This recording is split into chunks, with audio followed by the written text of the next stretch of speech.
एक जंगल में विशाल वृक्ष के तने में एक खोल के अंदर कपिंजल नाम का तीतर रहता था।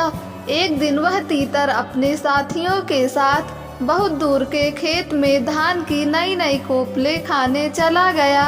बहुत रात बीतने के बाद उस वृक्ष के खाली पड़े खोल में से घग्गरो नाम का खरगोश घुस आया और वहीं रहने लगा। कुछ दिन बाद कपिंजल तीतर अचानक ही आ गया। धान की नई नई कोपले खाने के बाद वह खूब मोटा ताजा हो गया था। अपनी खोल में आने पर उसने देखा कि वहाँ एक खरगोश बैठा है। उसने खरगोश को अपनी जगह खाली करने को कहा। खरगोश भी तीखे स्वभाव का था। बोला, यह घर अब तेरा नहीं है। वापी, कूप, तालाब और वृक्ष के घरों का यही नियम है कि जो भी उनमें बसेरा कर ले उसका ही वह घर हो जाता है। घर का स्वामित्व केवल मनुष्यों के लिए होता है। पक्षियों के लिए गृह स्वामित्व का कोई विधान नहीं है। झगड़ा बढ़ता गया। अंत में कपिंजल ने किसी भी तीसरे पंच से इसका निर्णय करने की बात कही। उनकी लड़ाई और समझौते की बातचीत को एक जंगली बिल्ली सुन रही थी। उसने सोचा, मैं ही पंच बन जाऊं तो कितना अच्छा है।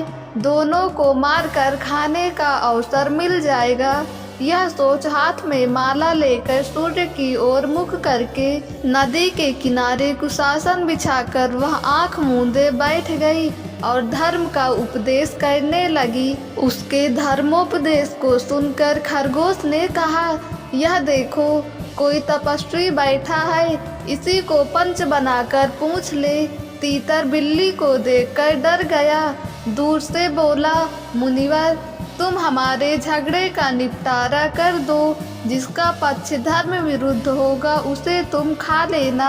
यह सुन बिल्ली ने आंख खोली और कहा, राम राम, ऐसा न कहो। मैंने हिंसा का नरकीय मार्ग छोड़ दिया है, अतः मैं धर्म विरोधी पक्ष का भी हिंसा नहीं करूँगी। हाँ, तुम्हारा निर्णय करना मुझे स्वीकार है, किंतु मैं वृद्ध हूँ, दूर से तुम्हारी बात नहीं सुन सकती। पास आकर अपनी बात कहो। बिल्ली की बात पर दोनों को विश्वास हो गया। दोनों ने उसे पंच मान लिया और उसके पास आ गए। उसने भी झपट्टा मारकर दोनों को एक साथ ही पंजों में दबोच लिया।